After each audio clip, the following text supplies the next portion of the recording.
Wabarakatuh. Salam sejahtera. Thanks for being with us, and Yang Berhormat Datuk Menteri Besar Johor, Datuk Wan Hafiz is also with us. We have gone into some of the final legworks for JS-SEZ.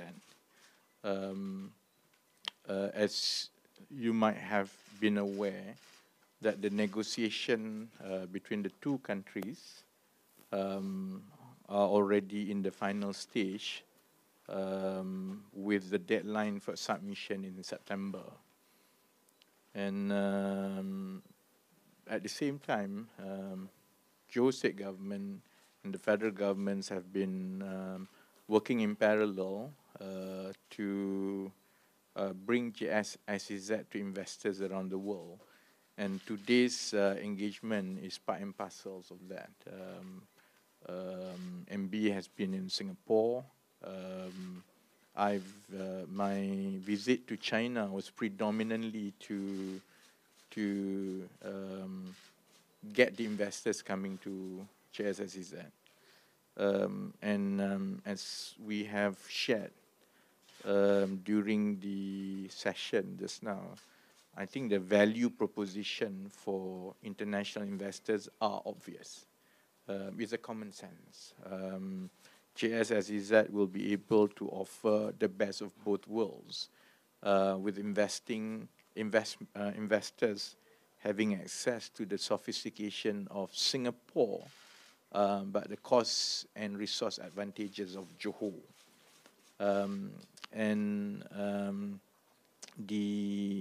Once an agreement is signed, we hope we will be able to get the early takers that will come to JS-SEZ. And we are confident, looking at the interest expressed so far, that JS-SEZ will be the launchpad for ASEAN market for investors in the next 5 to 10 years. So I think with that opening, may I pass to Yang Berhormat Menteri Besar Johor. Bismillahirrahmanirrahim. Assalamualaikum warahmatullahi wabarakatuh.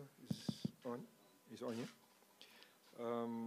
Pertama-tamanya, bagi pihak Kerajaan Negeri Johor, saya ingin mengucapkan setinggi-tinggi penghargaan kepada pihak Kementerian Ekonomi yang telah mengadakan sesi forum yang saya tengok begitu baik dianjurkan pada pagi ini, yang melibatkan pelbagai pemegang taruh, potential investors, chambers dan juga banks, yang rata-rata datang bukan saja untuk mendengar apa yang dibentangkan oleh kami berdua, tetapi lebih penting daripada itu adalah untuk memberikan pandangan mereka tentang apa yang mereka inginkan ataupun perlukan untuk sama-sama berganding bahu memastikan agar JS-SEZ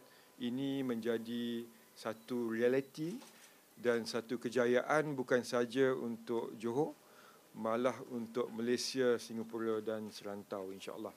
Jadi kita mengambil pandangan dan feedback yang diberikan oleh mereka ini dengan hati yang amat terbuka untuk memastikan apa yang kita laksanakan dalam tempoh yang mendatang akan benar-benar memberi manfaat bukan saja kepada pelabur-pelabur, tetapi lebih penting daripada itu ialah rakyat Malaysia secara keseluruhan, insya-Allah. Soalan? Yes.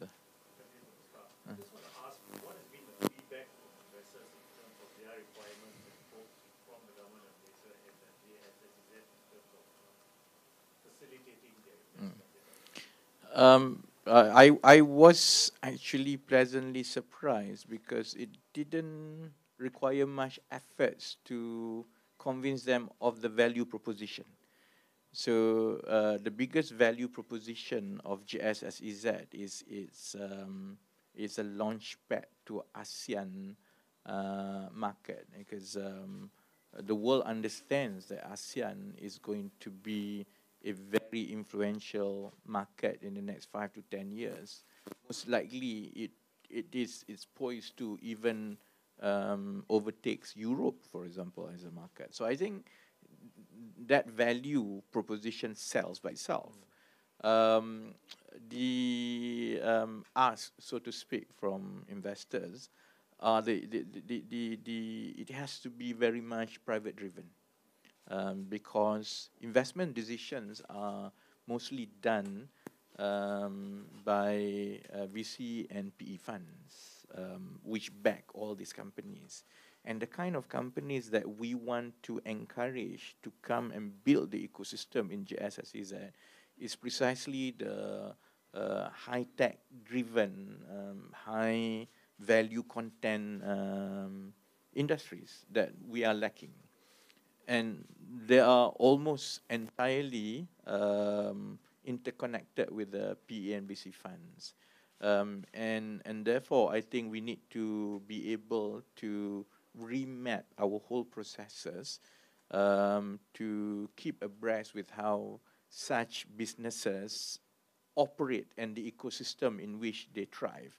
And those are the processes that we are looking now to make sure that it's very VC and PE friendly. And at the same time, I think all the other debottlenecks that we have to do are given. We have to make sure the ease of movements of people, of goods, of services happen as expected.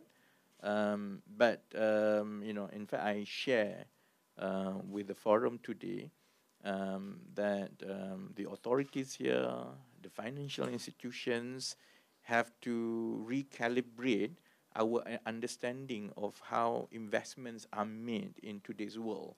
It is no longer necessarily done as a huge part of a conglomerate's expansion plan. It is very much very agile, and therefore speed is an issue. Flexibility is an issue. And exit is an issue for them as well. So the last few months have been very fruitful for federal and state governments, because we have been talking directly to prospective investors, and these points will be taken into account as we refine further how the JS-SEZ is going to run. But certainly, I think we will move away from the previous approach of focusing a lot on the infrastructure and on the plot and everything, and then selling the plots, because the plot will sell by itself if you convince the investors and the ecosystem to come. They will take care of the plots and everything. Your trip to China recently, did it also include selling the JS-SEZ concept to the Chinese investors, and what was their reaction? Their reaction has been really good. I mean, in fact, I think 50% of it was on 50%. I met about 100 companies in that 7 days. There are various types of companies. About 30% of them are basically the hedge fund, the PE VC funds type. These people have been funding the growth of Chinese industries for the last 2 decades. The reception has been actually beyond my own expectation. From Chinese perspective, they see ASEAN as a very large market. And the more integrated the market as ASEAN, the better for them. And I think from the Western perspective, Western investors, ASEAN is also, apart from the market, ASEAN is also a very important access to the Far East market as well. So I think it makes common sense, and whether it's Chinese investors or whether it's European or Western investors, that value proposition is perhaps the best selling point of JS-SEZ. What we need to refine and iterate as we go along is to manage and transition, as I mentioned, to meet their expectation, because things do happen very quickly for them. So if things are slowed down by bureaucracy, by red tapes, or if there's too much planning imposed on them, I think that's the kind of things that we have to be careful. But I was more convinced of the value proposition myself once I actually met the prospective investors, and I'm sure that was exactly MB's experience as well. Yeah. Going back on what you said earlier, September, does that mean that the negotiations have to conclude by September 15th and taking time for the leaders to treat? Secondly, on Malaysia's side, have you sort of come to a point where Johor and federal government have sort of already have a framework of what will be Malaysia's proposal to bring to Singapore? And have you sort of finalized the financial incentives that you want to give to companies? September is the signing. That is the deadline we are working on. It's extremely tough deadline. September is actually signing. In fact, we will sign and unveil it. That's the plan now, even before the annual retreat. So because of that, Johor and federal government has finalized our ask and our framework. It was, I think, brought to cabinet, I think it's in May, if I'm not mistaken, and it was already communicated to Singapore governments.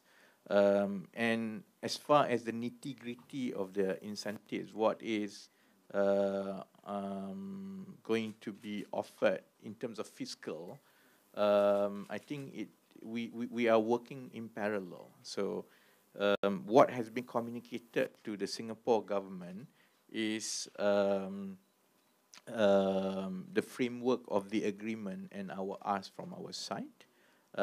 We are now waiting for Singapore to come back. But all this, I think, because the structure is in place, we are confident we will be able to complete the negotiation to finalize and sign the agreement in time for the deadline. As for the specific incentive for fiscal, I'm talking about fiscal incentive for JS-SEZ, it has all the engagements, all the workshops, all the feedback are now being incorporated. The final stage is between the various ministries and MOF and MITI and State of Johor to put together a specific package for JS-SEZ, and most probably it can be announced in the budget speech. You know, so JS-SEZ obviously is, if you look at the momentum, if it signs in September, and then after that comes a budget speech, the agreements will provide the overall framework of the cooperation and commitments from both countries, but the specific of the fiscal incentives most probably will be included in the budget speech. Minister, has the geographic scope of the SEZ been confirmed? Dah. Cuma kita tak boleh cakap je dah. Okay, so just to add on to YB Rafizi, in terms of geographical location, I think it's being finalized, but we'll wait for the official announcement nanti. Yeah. Cuma just to add on sikit, in terms of things that keeps cropping up when we meet potential investors, is about talent, ease of doing business, and also ease of movement of goods, services, and people.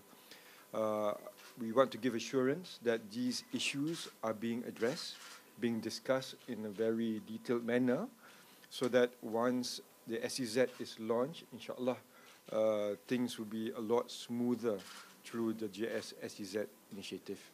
Thank you. Okay. Thank you. Point about the ease of people travelling, any plans for passport-free periods on both sides? All options are being discussed at the moment. And, But in fact, it has been announced. QR code kan? Yes, Yeah. QR code is just one of it, Hmm.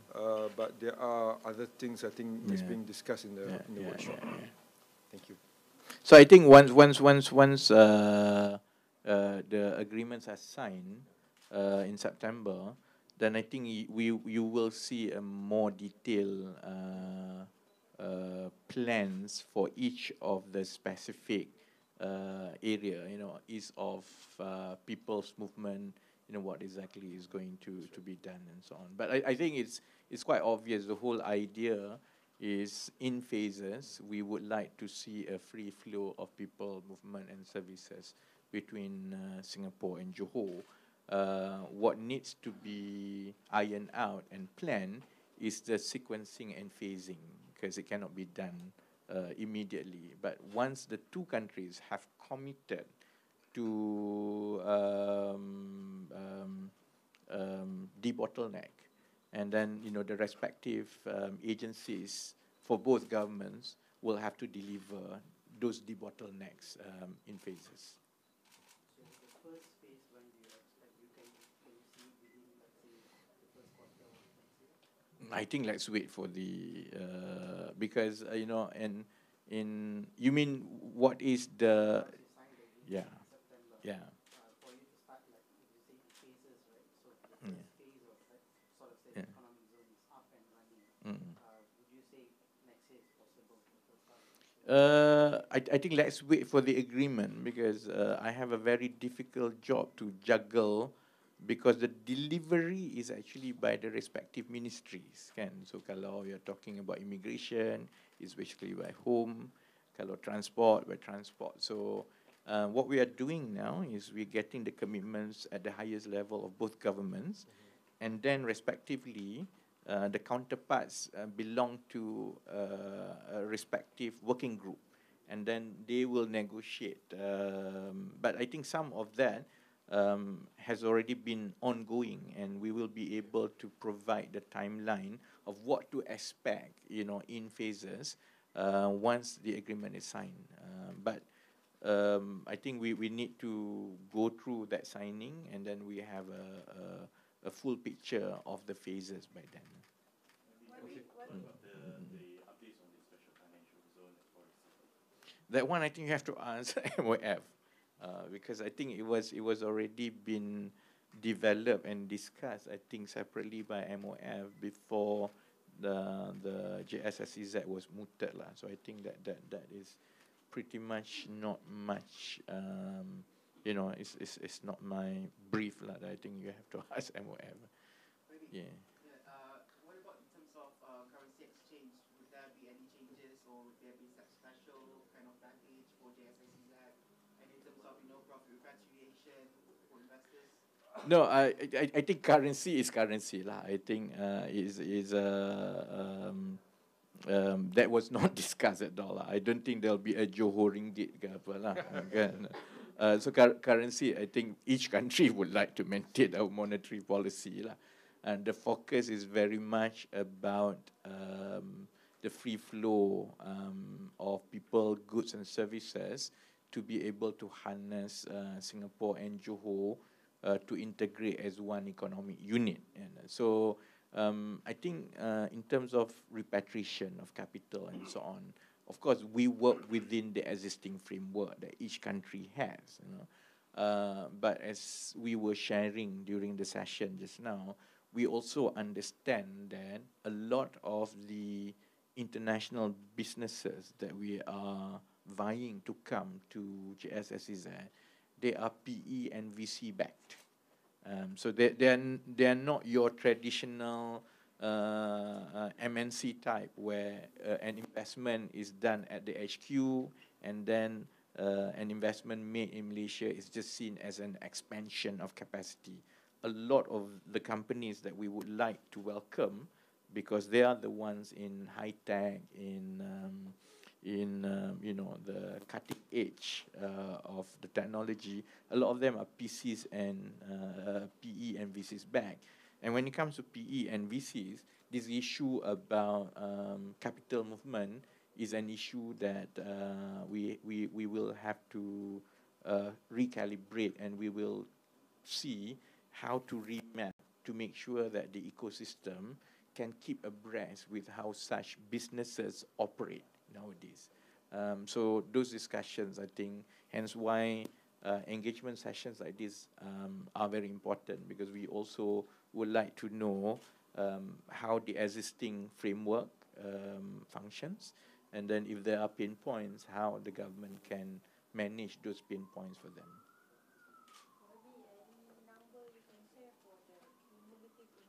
No, no, because Last time it is 600. no, I think the plan is the plan. Kan? I think the whatever we talked before was the cumulative potential of what the special economic zone can offer. But I think once we sign and now we are moving into operationalizing the zone, I think we will have to see it's better that we focus on the conversions. And then I think if we were to share numbers, it's going to be new investments coming into the zone rather than talk about, this is the economic potential, how much it can create and so on. So I think we should be able to share the numbers in sometime down the line. But the focus now is to sign the agreement, get all the nitty-gritty in place, and then work earnestly to get the investors coming. No lah, saya ada kat parlimen nanti, boleh tanya kat parlimen. Yeah. Going back on the fiscal petition you mentioned just now, is it considered to be included the tax incentive? So any other packages, incentive that you can now? I mean, the whole approach to JS-SEZ combines fiscal and non-fiscal lah. Non-fiscal tu I think dia termasuk lah ease of peoples, the immigration, the visas and so on. And the fiscal incentives, tax break and so on are being discussed and finalized internally. Then we hope to be able to submit to MOF to be included in the budget speech, because the timing is just nice. We can't announce until we, selalu ditanya sekarang, what is the tax break? We can't announce until we sign the JS-SEZ. Without signing in September, there is no JS-SEZ, because this is a binding cooperation between two countries. It's not Malaysia punya saja kan, so we have to wait for it to be signed. And I think once it's signed, then the timing is just right, because I think a few weeks after that will be budget speech. Then we will be able, we hope that we will submit to MOF and to PM, and I'm confident that JS-SEZ fiscal and non-fiscal incentive will feature in the budget speech as well.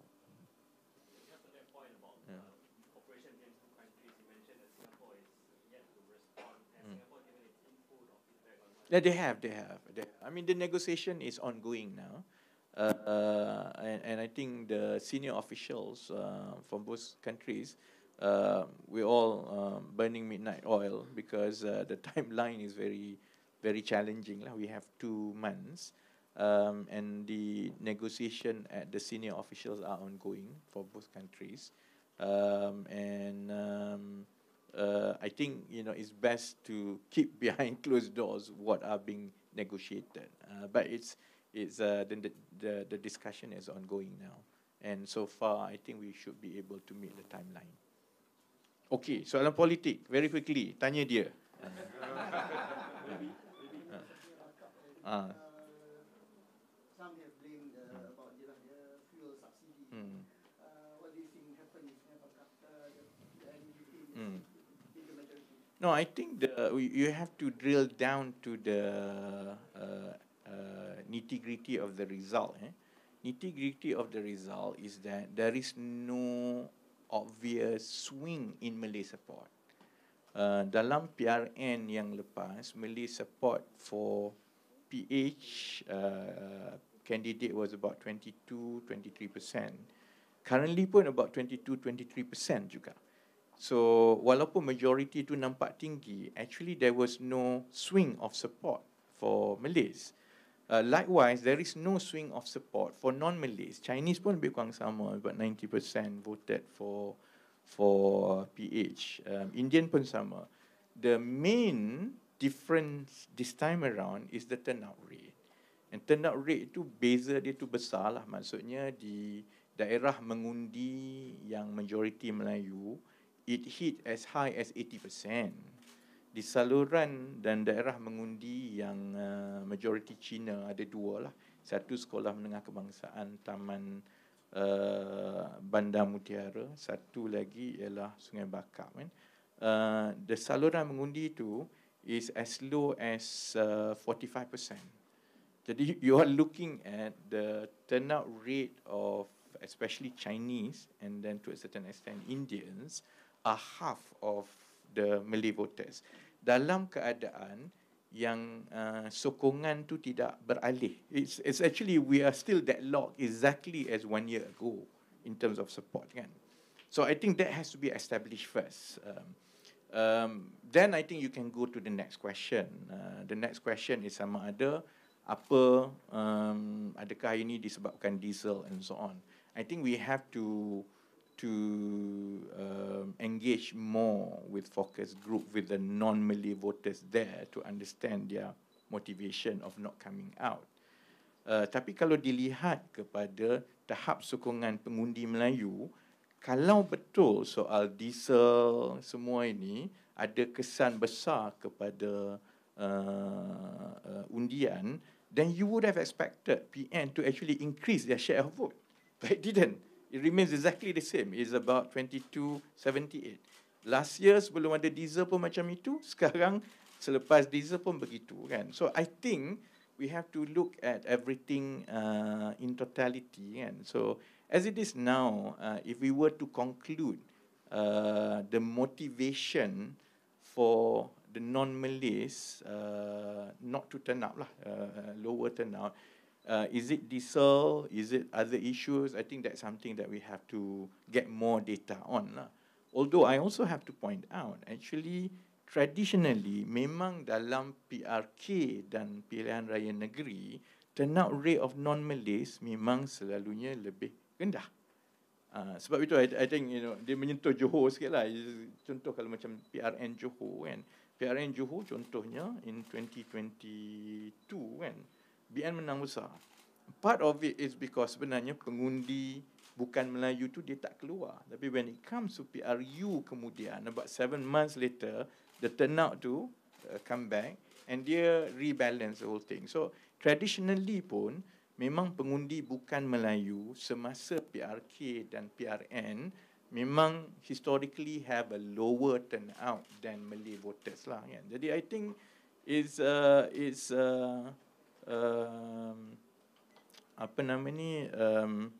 too early for us to conclude anything because the parameters are quite clear. First, memang tidak ada peralihan sokongan kepada siapa-siapa. We are exactly as we were almost a year ago. Secondly, the issue is sebenarnya turnout. Then of course, do we have enough information to say the non-Malays didn't turn out about diesel? I think that we need to go back and find out more. But yet at the same time, if diesel were a big issue, you don't get that with the Malays because the support level remains the same. So I think we will operate within those parameters. At PKR level, definitely we will get more data and information. But I think is a mixture of all. I think you're aware that some politicians have personally blamed you for the loss, like KJ and Germany. Well, when PH won successively before, actually that issue doesn't come out. And sebab itu, I think sama ada Kian Meng ke, KJ ke, or anyone lah, I have not read whatever their comments. I think we have to go back to the data and fact, kan? And the data and fact is basically about turnout rate. Jadi I think we have to look everything in totality. When I was leading the election campaign for PKR, from successive loss in PRN Melaka and then PRN Johor, and then in PRU 2022, and then we did a lot better than what was expected. Dia tak ada pula KJ ke Kian Meng buat komen masa itu. Kan? I think so. I think we have to approach it a bit more scientifically, and therefore you have to look at the parameters and the data and so on. For the time being, to me, it's inconclusive. In fact, we are deadlocked. If anything, one thing that is certain is that the country has not moved forward in terms of political support for the last 12 to 15 months, whatever either sides are doing. And that, to me, is more worrying than anything else. It shows how polarized everything is. So I think you letak lah Hong Kian Meng ke jadi ke KJ ke apa, I don't think it's going to shift anything. And if anything, that worries me, how deadlocked the polarization is. Okay? Okay.